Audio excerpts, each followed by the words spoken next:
Dealing with Negative Reviews, episode 235. Are you ready to make your law firm a profit-generating machine that will free up your time and skyrocket your impact? With more than 2 decades of business growth experience and having proven that you can be successful while prioritizing your family and your impact, introducing the Profit with Law podcast. I am your host, the creator of the Firm Differentiator 10X Effect, Moshe Amsel. Well, hello and welcome to another amazing episode here on the Profit with Law podcast. I'm your host, Moshe Amsel, and today I want to talk to you about Google reviews. We live in a day and age where the internet and random, strange people that we never met and their opinion trumps referrals and talking to people in the community and finding out about somebody and whether you want to do work with them. Look in our day-to-day lives and everything that we do. How many times do we turn to Google and to the internet to find a plumber or an electrician or somebody to fix our appliances when suddenly we find ourselves in the need of somebody quickly? You know, we've got a faucet leaking, pipe burst, the power went out and is not turning back on.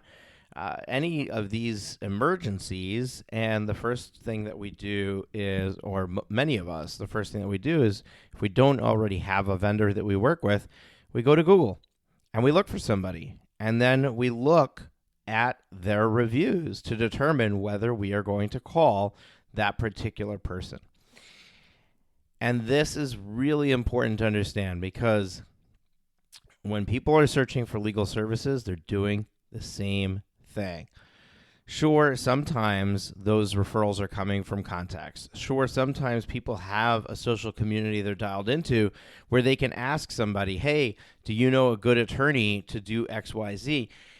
But the bulk of the population, if they don't already have a relationship with you, are going out to the internet to find the vendor. They're going out to the internet to find the attorney that they want to work with. And that's why handling Google reviews and focusing on Google reviews is so important. I want to share some statistics with you real quick before I dive into this too far. And it'll help highlight how people use reviews and how important it is. So, first of all, 86% of consumers read reviews for local businesses, including 95% of people between the ages of 18 to 34. Consumers read an average of 10 online reviews before feeling able to trust a local business. 40% of consumers only take into account reviews written within the last 2 weeks. 57% of consumers will only go with a business if it has 4 or more stars. 91% of 18 to 34-year-old consumers trust online reviews as much as personal recommendations, and 89% of consumers read businesses' responses to reviews. Now, it's really important to pay attention to these statistics because they're telling us a story, right? They're telling us that, number one, the younger generation is relying on reviews as their personal recommendation pool. So essentially, if I go and look at a law firm and they have a bunch of negative reviews, very little positive reviews, I'm going to pass them up. I'm not even going to give them a call. So that's the first thing to notice. The next thing to notice is that people read the reviews. They're not just looking at the number of stars. Once they settle on somebody that they say, okay, this person has a high enough star rating, which 4 or more stars is required, right? 57% of consumers are only going to go with a business that has 4 or more stars. So you got to have 4 or more stars, but then they're clicking through and they're reading those reviews On average, consumers read 10 online reviews before feeling able to trust a local business.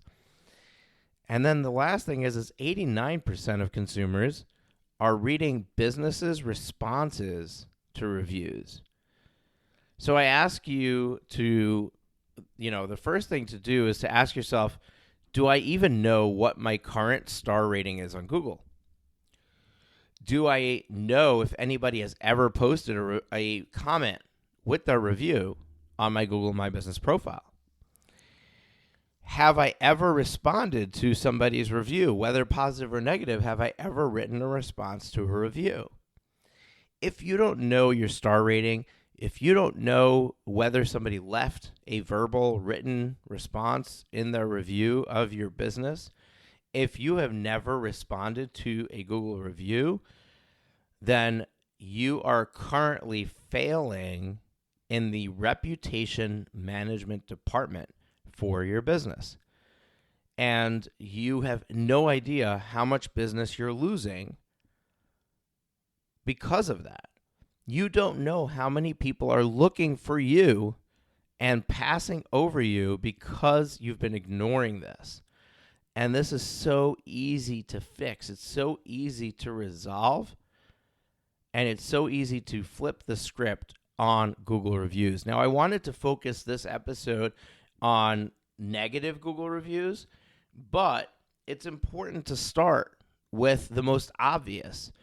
And that is, the more positive reviews you get, the more you'll be able to drown out any negative reviews. So before you waste any effort on trying to rectify a negative review, make sure that you have a system in place to get positive reviews. Quantity of positive reviews trumps quality. Now, I'm not saying to go get reviews that are not legitimate.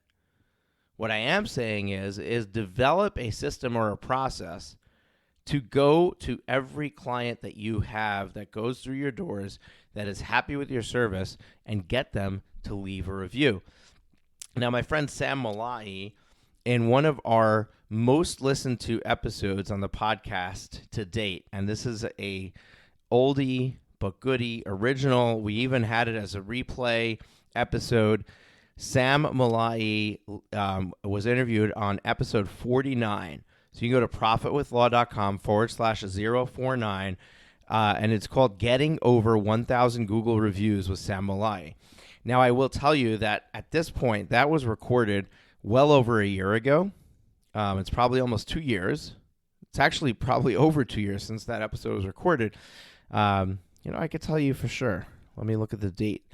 November 7th, 2019 is when that was released. So it's just about 2 years since that episode was released. And I can tell you that at this point, he's well over 2,000 Google reviews. Now imagine this. Imagine that you have 2,000 5-star reviews. How many 1-star reviews do you think you would need to bring your stars down below 4? A lot. A lot. I don't know if it's a mathematical equation. I'm not sure how they do the stars, if it's an average, but you can have a lot. And that's the point. The point is that you need to bury anything negative that comes up by having a ton of positive. A ton of positive will do a ton of other things for you. Remember that stat that says that some people, 40% of consumers only take into account reviews written within the last 2 weeks. So if you have a system to continually go after new reviews, you're going to constantly have a flow of new good reviews coming in, which will make it, when people are looking at the law firm, they're going to say, wow, this person is actively getting these good responses. They look at another firm where the last 5-star review was left 2 years ago. What does that say? It says that I have 2 years of not knowing what this person's up to. Imagine that you went for a job interview and there was a 2-year gap most recently on your resume, right? It doesn't matter how much good work you did up until then. The person interviewing you is going to question whether or not you're capable of doing the job because you've got a 2-year gap. What have you been doing? Have you been out living on the streets and doing drugs? Or do you have a reason why you haven't been working for 2 years? So it's extremely important to have fresh reviews, to have good reviews. So go back and listen to that episode and develop a process for getting good reviews so that you could drown out the bad. But let's not ignore the fact that it's possible that you'll get negative reviews left for you on Google. And when you do, you're going to be infuriated. You're going to be upset. You're going to get emotional. And that is the worst time to try to do anything about the fact that you got a negative review. So the first thing I'm going to tell you is don't react. Don't immediately go type up a response and hit reply, because you cannot take that back. You cannot take back your reply, and you cannot remove somebody else's review. So let's dive into this. The first thing to know is there are some basic things that are really important to note when it comes to reviews. Number one, you always want to respond to a review, whether positive or negative. You want a response to every review. Now, it could seem a little bit redundant. It could seem monotonous. Don't leave exactly the same response to every single one. So every time you have a positive review, you go and you say, thank you for leaving a positive review. That's not a good idea. But you want to have a response to every review, and you want the response to have your name at the end of it. You want to sign your name. It's extremely important that you do this because you are going to personalize the response. You're going to allow somebody to see that this is not just a company that doesn't care about their customer. This is an individual who is there to serve and is there to help the person who has left that negative review. So it's extremely important that you do those two things. Leave a response to every review and type your name at the end, sign your name at the end so that it personalizes the response. Now, let's do the easy one first. Good reviews. Good reviews are easy. You want to thank them. You want to reiterate the strength the review highlighted. Okay? And I'll get back to this in a second. And then you want to invite them to the next step or to educate them in some way if applicable. So let's take a look at an example. Let's say, for example, somebody leaves a 5-star review and says, law firm XYZ was a pleasure to work with. At every step of the way, the phone was answered by a live person. I always got an intelligent response immediately, and I felt taken care of. I strongly recommend law firm XYZ. Your response is not just going to say, oh, thank you so much for leaving a nice review. You're going to say, thank you so-and-so for such a pleasant review. One of the things that you looked at when choosing our law firm was the ability for us to serve you in a way that is above board of what other law firms would do. And your experience highlights what we're able to do. Our phones are always answered by a live person. We are always in tune to the customer's needs. And we put our customers first above all else. When you do that, what you're doing is you're basically taking your unique selling proposition, you're taking your strengths, and you're reiterating them and highlighting them based on what the customer has said was their experience. So what you're doing is you're validating what somebody has posted their experience was. You're saying anybody who comes here would experience the same pleasant experience that you've just shared, rather than somebody reading it and saying, well, that's great, but how do I know that they're going to do the same for me? Now, you don't want to be too salesy, so I just want to make sure that I'm clear that you're not trying to do a sales pitch in a Google review response, but you are inviting somebody else to get the same experience in that response. Now, the last thing that you want to do is you're still talking to your customer. So if there is a next step that the customer can take in their journey with you, or if there is a way that you can educate them further, in other words, you could say, now that you've experienced now that you've experienced, or now that you've completed your matter with our firm and you've gone through this wonderful experience, anybody who has, let's say you're an estate planning attorney, right? So anybody who has completed their estate plan, it would behoove them to review that plan once a year. Here is an interesting article that I wrote that discusses why you want to do this, and you link to the article. So now you're educating somebody. So when somebody's reading the review, they're seeing not only have you helped the person, but you're also providing a next step. You're also telling them, hey, go and check this out because I want you to continue to be able to use this moving forward. So that is the bones of a good review response.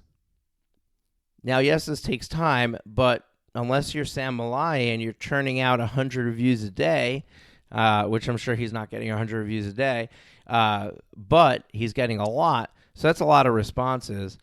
But if you're the typical law firm who's putting in some effort to try to get Google reviews, you're going to be typing reviews a couple of times a week. So have some templated responses and just fill in the blanks. And this way you don't have to come up with a fresh response every single time. Let's talk about timing of the response real quick. So I told you that when you get a negative review and you're steaming and you're mad, you're angry, you're upset, you're hurt, don't go and immediately put a response. But at the same time, one of the stats that is highlighted in a lot of the write-ups around reviews is that responding quickly is important. And people are able to see, if somebody left you a negative review 2 years ago and then you responded to it today, people could see that your response was 2 years later. That doesn't look good for you. So you don't want to wait a month.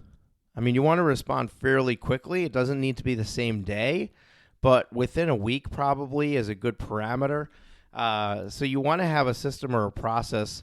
First of all, you could go into your Google My Business profile and turn on notifications, and then you'll get notified when somebody leaves a review. So that's, first knowing that somebody left a review is the first step. And then from there, you can take it further. All right. So bad reviews. When you receive a bad review, the first thing that you need to do is you need to determine, is this a client that had a negative experience in my law firm, or is this a fake or illegitimate review? Now, one of the things that I've heard have happened to attorneys, for example, is an opposing counsel left a negative review for a law firm. And this apparently happens more than people are willing to admit. What do you do? Right? They're not a client. They have no business leaving a review, but anybody can write a review. So that's one example of a fake or illegitimate review. Now, another one, and this one would be arguable whether it's fake or illegitimate, is somebody who doesn't engage your firm, but they had an experience with your firm. So maybe they contacted your firm for a consult. Maybe they had a consult, but in some way, shape, or form, they came in contact with your firm. They didn't like the experience that they had. So not only did they not become a client, but now they went and left you a negative review on Google. Is this a fake or illegitimate review, and is there something you can do about it? So for fake reviews, number one, you want to make sure that you're certain that you know who this is and that you know what the problem was, or that you know that it's fake, right?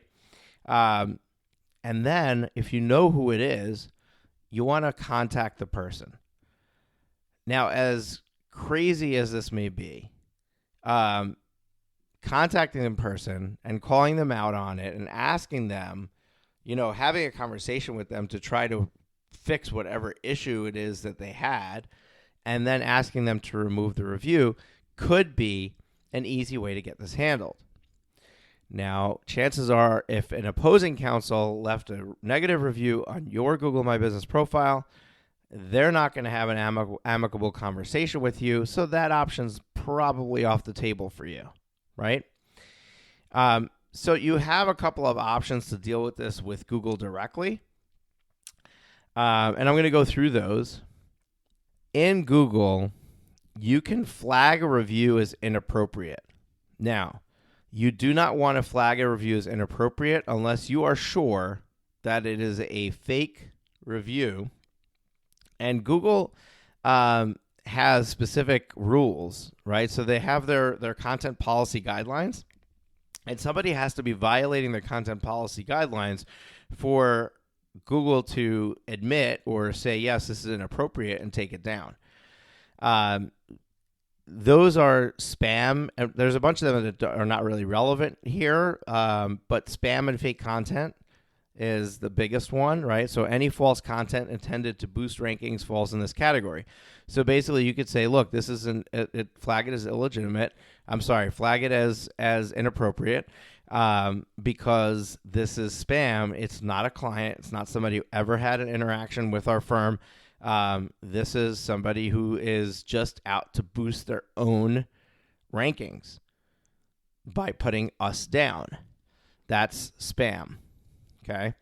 Off topic. So if it includes irrelevant personal, social, or political commentary, it could be removed. So if somebody comes in there and is just, ranting about something, which I get a lot on Facebook posts and Facebook ads, where, somebody decides to just express their 30-minute dissertation of why they hate lawyers. So what if somebody comes and does that as a review on your Google My Business profile? Well, you can say that's off topic, right? Then there's restricted content, illegal content, offensive content, sexually explicit content. Those are all things that are violations of the Google content policy. And if it's violations of the Google content policy, you could just choose to flag it as inappropriate. Another thing that you could do is if a competitor is behind the fake negative reviews, and you cannot get them to remove it, you can report them to the Better Business Bureau, to your local Chamber of Commerce, and you can also go to the Bar Association and put in a complaint at the Bar Association with what they're doing and their practices, and see if the bar can't get them to remove the review. Now, ultimately, if you can't get Google to flag it as inappropriate, or it doesn't fit clearly into their content policy, and therefore you might have a hard time getting it removed, then you should gather all the evidence that you have. And if you have enough evidence to prove that the review is slander against your company, then you can go and fill out. Google has a legal removal request form, and you can put in and request that Google pursue that route to confirm that it's slander and have it removed. And then there's another thing that's possible where somebody removed their review. It's gone. It's no longer on your Google My Business profile, but when somebody searches your firm, the review still shows up. Then you can.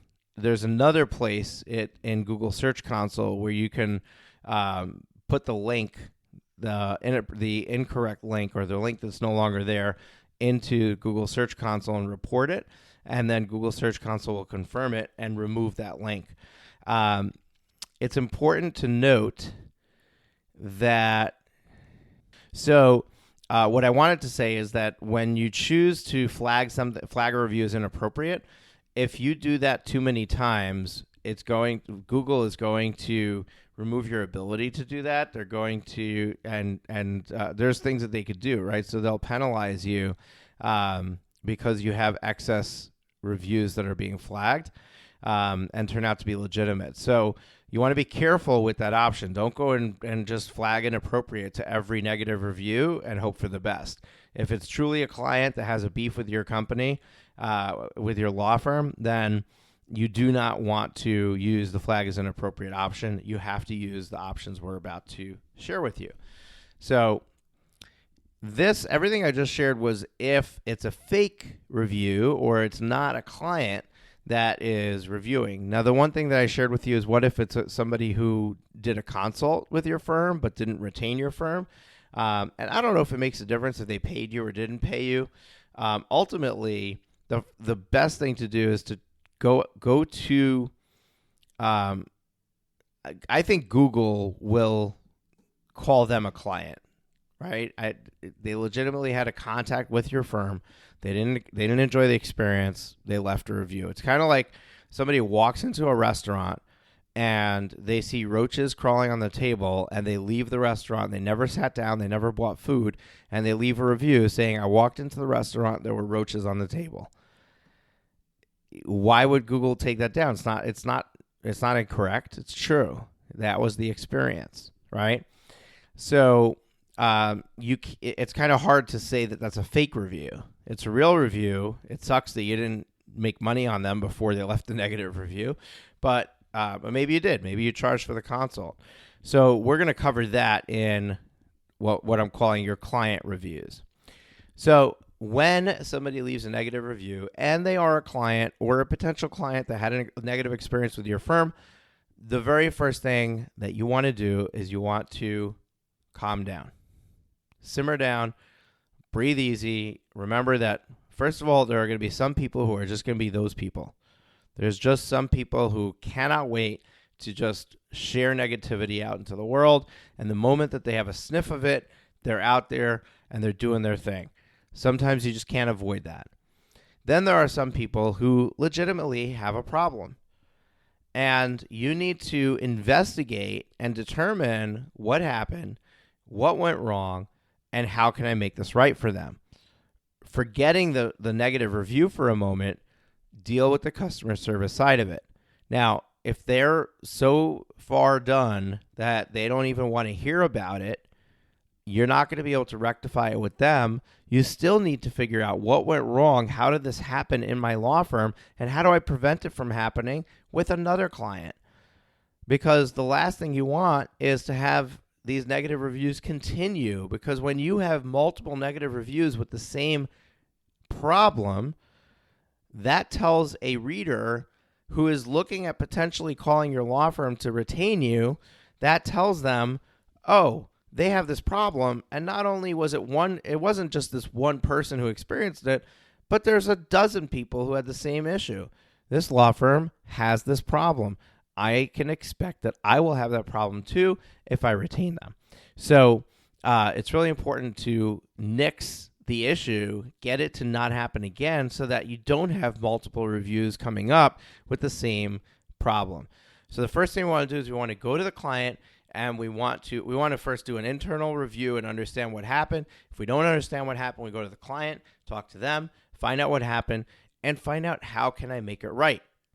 Now, you may not want to make it right. You may not want them as a client. You may not want to have anything to do with them. That's okay too. And you can also try to make it right without continuing to work with them. So whatever that looks like, try to get to a positive reconciliation. If you get to a positive reconciliation, then you can ask them if they would be willing to update their review, even if it's not to remove the number of stars, even if it's not to remove what they already wrote, but they can simply go in and say, update, I worked this out with the law firm. We had a conversation, they ironed things out, and I'm happy with the outcome. So they could still leave the negative thing in there, but that turns into a positive thing for you because somebody reading that review and then sees that the reviewer came back and said something positive, that tells them that you're attentive to customers' needs, you're attentive to issues that arise, and you deal with them. Understand that the Google reviews that are out there are telling a story about your law firm. They're telling a story about how you handle customer service and how you deal with your clients. So if you are unable to handle the issue with the client, you're unable to get a satisfactory response, you're unable to get in touch with them, you just feel like this is one of those things that you're just not going to contact them about because they're just crazy, whatever the case may be, if you get to the point where that's not gonna work, or you handle it, you get to reconciliation, but they're not willing to go and update their review, you have to regardless, you have to write a response, but you got to go in and respond to the review. Now, it's really important that you respond to these reviews in a logical, methodical manner and not an emotional manner. But at the same time, you need to have the response be emotionally charged. In other words, you need to confirm their problem that they arose. Kind of like if you're having a personal interaction with somebody and they're complaining about something, you need to say, I hear you. I understand your frustration. That must have been really frustrating. And here's what we can do, or here's why you might have had that experience and why other people might have a different experience, right? So when you're responding to a negative review, the first thing that I want you to do is I want you to create some templates for possibilities of what might come across and what do you want your response to look like when you're not in the heat of the moment. So if you have a templated response, it's a lot easier to plug in the blanks and post that and not be worried about the fact that you're charged with negative energy against this particular person or this review, which will then come out in the review. Now, it's important. How do you think about the response here? It's important for you to put yourself in the shoes of somebody who's reading reviews, right? When somebody's reading reviews, they are judging. They're constantly judging the business that they're reading the reviews on is this going to happen to me? Is this something is this somebody that I would want to work with? So when they're looking at that, if they encounter a bunch of negative reviews around the same thing, then they immediately make this assumption that they're going to have that same experience. If there is 500 positive reviews and one negative review, they can easily dismiss that negative review because this is one person who had a bad experience for whatever reason, but clearly this firm is doing good work and I should expect to have a good experience. If it's a mixed bag, it becomes a harder thing. And that's where, somebody starts to evaluate and say, well, why are all these negative reviews here? Why do all these people have negative reviews? And that's where the date's important, because if all the negative reviews were 2 years old and all the positive reviews are in the last 2 years, clearly something changed at your law firm, or at least you got better at finding people to come and leave reviews, right? And I'm going to detour here for a second and just highlight the fact that people don't naturally leave good reviews.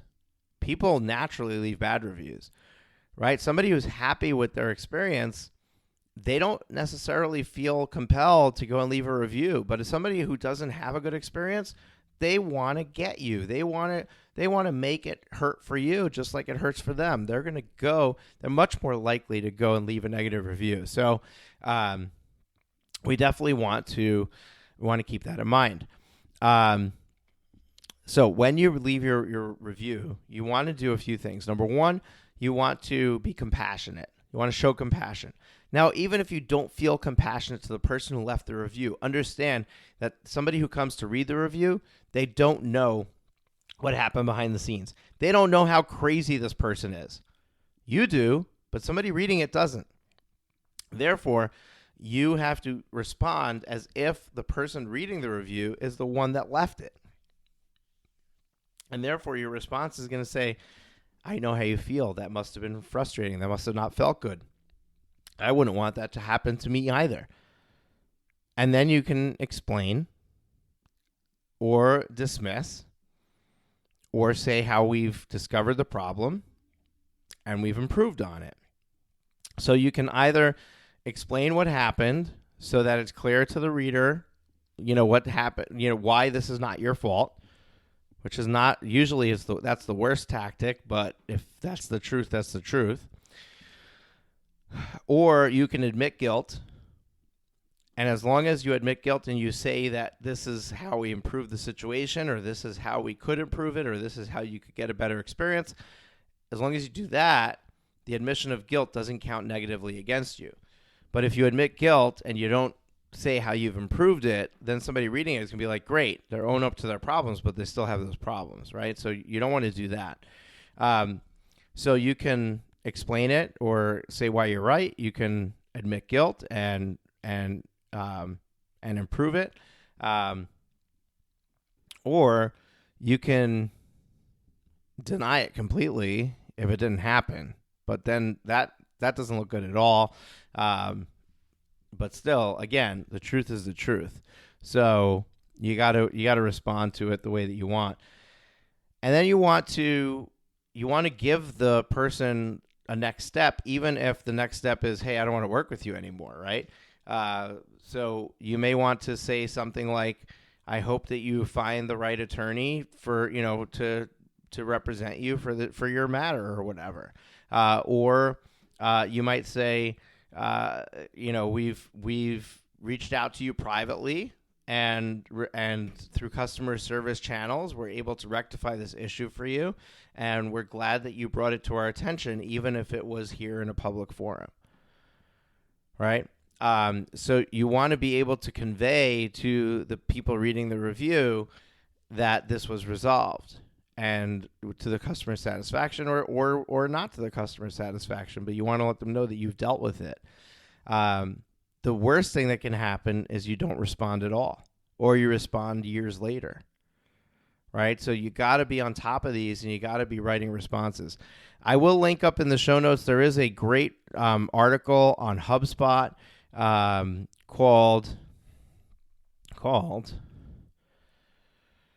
The Ultimate Guide to Responding to Positive and Negative Google Reviews, plus examples, and it has a downloadable resource of 20 review response templates. A lot of them are not going to be relevant because they're for products and e-commerce and things like that, but there's definitely some that are relevant to service-based businesses, including law firms, and it's a place to start. It's a place to get some examples of what is good to do. But again, remember this: the best defense to negative reviews is an offense of positive reviews. And that doesn't happen in response to a negative review. That happens through consistent work that you do to create positive reviews. So hopefully this was helpful for you, and you're able to use this information to start to pay attention or continue paying attention to the Google reviews that you're getting. And, go complete your Google My Business profile, claim your business, make sure that you're on top of your reviews, and start getting those stars. I mean, even with this podcast, if you go into this podcast in the Apple Podcast directory and you look at the number of reviews that we have, I'm looking at it right now, we have 33 reviews at the time of this recording. And if you look at the stars, you could see that it looks like most, probably 32 of the reviews are 5-star, and 1 is 1-star. So we have a 4.9 out of 5 rating. So somebody who's looking at the ratings and reviews for our show, they see a 4.9, they see almost all 5 stars. They don't need to read the 1-star review. As a matter of fact, I don't even think you can find it, because I think somebody rated it 1 star without leaving a comment. But, going through the reviews, that 1-star review is meaningless because it's 1. Now, if I had half and half, or if I had a bunch of 3 stars, and, that would tell a different story. Now, I don't have a lot of reviews, right? So that's also a problem. I only have 33, and for a podcast, that's not a lot of reviews, which, by the way, I would appreciate it if you haven't left a review and you go to iTunes and leave me a review on the Profit with Law podcast. I would really appreciate that. But quantity is also important. But quantity happens over time. It happens with intention. It happens with taking the time to ask people to go and leave reviews. So that's going to build on itself, right? The old reviews don't go away. And even here on the podcast, we're at 33 today, but maybe with this episode, I don't know, 5 people go and decide to leave a review, and suddenly we're at 38. And then, we do the next Law Firm Growth Summit, and I ask a bunch of people there to leave a review, and all of a sudden we're at 40, 45. reviews are the kind of thing where if you have a system in place to continue to bring them in, you will bring them in. And that's the ultimate final word that I want to leave you with is don't wait for the negative reviews. Develop a system today to start getting positive reviews on a regular basis. Go listen to that episode where I interviewed Sam, and he went through the exact process, including the software he's using and how he's using it to stay on top of clients and get a review. And I'm going to add one more last thing about positive reviews. Don't wait until the end of a client engagement to ask them for a review. The moment that they're experiencing a wonderful experience with your firm, that's the time to ask for a review. So as a matter of fact, if you wait till the end of the engagement, they might not be happy because they might not have gotten the outcome they wanted, or their experience might have changed over time. So as soon as you provide a positive experience, so maybe within the first few weeks, if they've gotten a lot of attention and they've always reached somebody on the phone, and they got a package from you thanking them for becoming a client, and all these positive touch points have happened, that's the best place and time to ask them to go and write a review, because that's when they feel really good about you and it's top of mind. So, and when they're still a client and they're still engaged with your firm, they're more compelled to leave a review when you ask, because they want to elevate themselves in your mind. They want you to pay more attention to them. So go listen to the episode with Samalai. Go create a plan and execute on that plan to get positive reviews, and then come back here whenever you need it to listen to what to do with negative reviews should somebody leave one with you. And with that, folks, I'm going to bid you adieu. And we're going to have a great guest episode coming up this Thursday. So I'm really excited for that. And we'll catch you then. Take care. Have you been enjoying the show? We sure hope so. To make sure you never miss an episode, be sure to hit the subscribe button in your podcast player app. Next week, we will be back with more valuable resources and ideas on how to break the mold and take your law firm to the next level.